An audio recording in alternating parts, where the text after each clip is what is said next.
I'm Caitlin from Buckner Prosthetics. Today we're going to be going over some different things that you should know when receiving a prosthetic leg.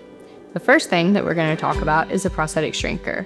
A shrinker is a compression sock used to reduce the fluid in your leg and also help shape your leg for prosthetic fitting. Whenever you're putting your shrinker on, you're going to pull it up on your leg, making sure that you get all the wrinkles out and there's no bagginess at the bottom. If you have a pin-lock prosthesis, your liner may look like this. On the inside, there's gel that is going to be interfaced with your skin and provide cushion for your bones. On the outside, there'll be material and some writing on the front. The writing on the front indicates where the gel is thickest, so you want to make sure that that is on the front of your leg. On the bottom, there's a metal pin, and it has rings on it.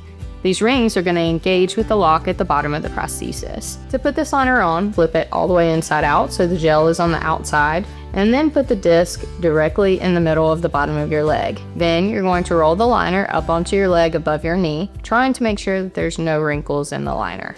The next thing we're going to be discussing are a few different types of prosthetic legs that are common. First, we'll be discussing a pin-lock prosthesis. The top part is called the socket.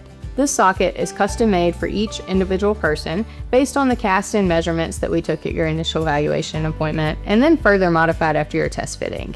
On this socket, because it's pin lock, you'll notice a button on the bottom of the socket. This button is going to disengage the lock. So to take your prosthesis off, you will hold the button down and pull your leg out of the socket. Below that, you'll notice the componentry. The componentry allows us to customly align the prosthesis based on the way that you walk. Under the componentry is a prosthetic foot. Everyone's foot looks slightly different, just depending on your day-to-day activities, your activity level, and your individual goals.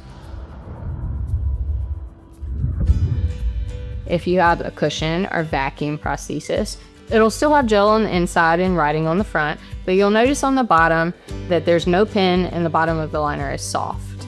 To put a cushion or vacuum liner on, you will flip it inside out and then put the bottom of the liner directly in the middle of the bottom of your leg and roll it up onto your thigh. You will then make sure that the top 1.5 to 2 inches is reflected over at the top, so the gel is exposed.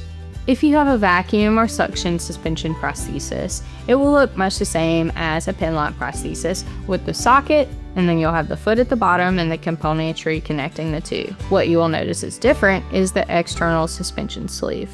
Once you put your liner on with the top 1.5 to 2 inches reflected, you will put your leg down into the socket and roll the suspension sleeve up onto your thigh. The gel from the suspension sleeve will connect with the gel from the liner, and that will form your vacuum or suction suspension.